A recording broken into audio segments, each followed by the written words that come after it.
Ever wonder what's really happening inside those blinking boxes and tangled cables that connect us to the internet? Well, today, we're not just going to talk about it, we're going to build it. We're going to demystify networking by creating a functional system from a simple spool of cable all the way to a live connection. So yeah, let's get our hands dirty. So here's our game plan. It's a 5-step journey from raw materials to a live internet connection. We'll kick things off at the physical layer, actually crafting our own cables. Then we'll plug everything to hardware together, give every device its own unique digital address, cut the cord and go wireless, and finally, we'll run the ultimate test to see if our creation actually works. All right, we're starting at the most fundamental layer you can get, the physical connection. Look, a high-speed, reliable network is only as good as the cables that carry the data. And by making them ourselves, we're going to understand exactly why every single little detail matters so much. You know, the design of an Ethernet cable is surprisingly clever. It's not just 8 wires stuffed in a plastic tube. They're very precisely twisted into pairs. And this design choice is absolutely critical. It cancels out all that electronic crosstalk and interference from other sources, which ensures you get a clean, stable signal for high-speed data. Okay, this right here is the core skill, terminating the cable with what's called an RJ45 connector. And let me tell you, it's a process that demands precision. We'll measure and cut, carefully strip back that outer jacket, arrange the tiny wires in a very specific order, trim them up, slide them into the connector, and finally crimp it all down for a rock-solid connection. Getting any of these steps wrong can mean a connection that it just won't work. Now, the most critical part of this whole process is the color order. We're following what's called the T568B standard, which is the most common wiring scheme for pretty much all modern networks. If you hold the connector with the little plastic clip facing away from you, the order has to be exact. White-orange, orange, white-green, blue, white-blue, green, white-brown, and brown. This isn't just a suggestion. It's literally the language the hardware needs to communicate. So to help lock in that really important sequence, here's a pretty simple way to remember it. Just think of the solid colors: orange, orange, green, blue, blue, green, brown, brown. If you just remember that the first wire in each pair is the one with the white stripe, you'll get it right every single time. All right, with our perfectly crafted cables in hand, it's time for the next step, assembling the hardware. This is where we actually build the physical backbone of our entire network. And this slide just brilliantly illustrates the 2 key devices we're going to be using.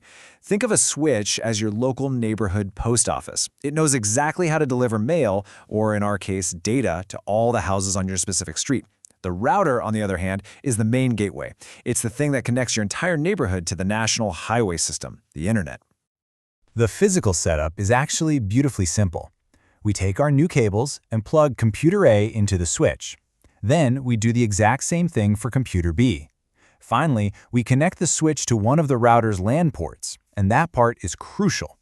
The WAN or internet port is for your modem, not for your local devices.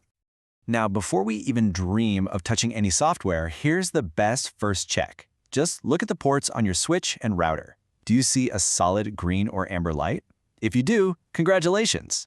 That little light confirms your crimping was perfect and your physical layer is 100% operational.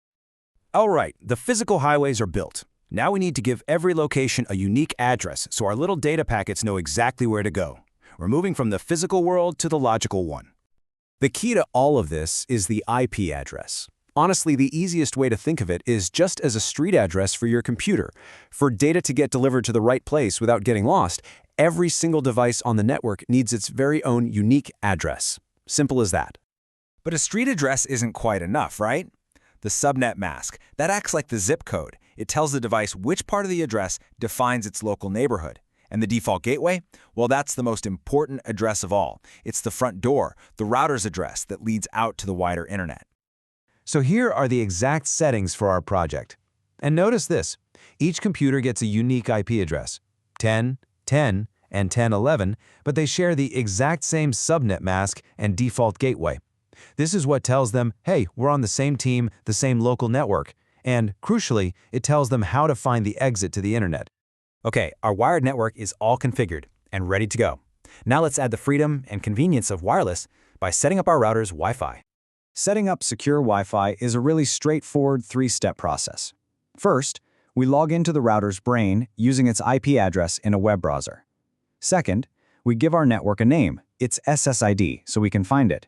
And third, and this is the most important one, we set the security to WPA2 and create a really strong password to keep any unwanted guests out. You know, the important thing isn't just to have a password.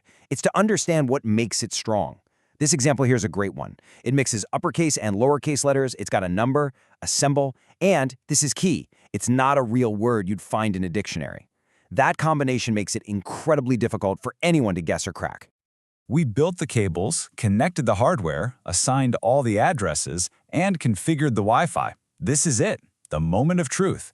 It's time to test every single part of our new network and see all our hard work pay off. So, before we even think about getting to the internet, we need to answer the first and most basic question. Can the two computers we plug directly into the switch actually talk to each other? To find out, we use a simple but super powerful command called ping. From computer A, we're going to ping the IP address of computer B. The best way to think about this is like shouting, "Hey, can you hear me?" across the network, and then just waiting for a reply. And there it is, a reply from 192.168.10.11. This beautiful little message confirms everything. Our cables are good, our connections are solid, and our IP addresses are configured correctly. Our local network is officially alive and kicking. But let's be honest, we didn't do all this just to talk to ourselves. The final hurdle, the ultimate goal, is to see if our gateway is working. Can we break out of our little local network and reach the vast world of the internet? And the answer is yes. You open a web browser on either the wired computer or a wireless device, type in an address, and the page loads. That's it. From a simple spool of wire, you have built a complete, secure, and fully functional network that connects you to the entire world. So, you've done it. Your network is live and operational. But really, this is just the beginning. Now that you've built the front door, how do you make sure it stays locked? What are the next crucial steps in firewalls, updates, and monitoring to protect this new digital world you've just created?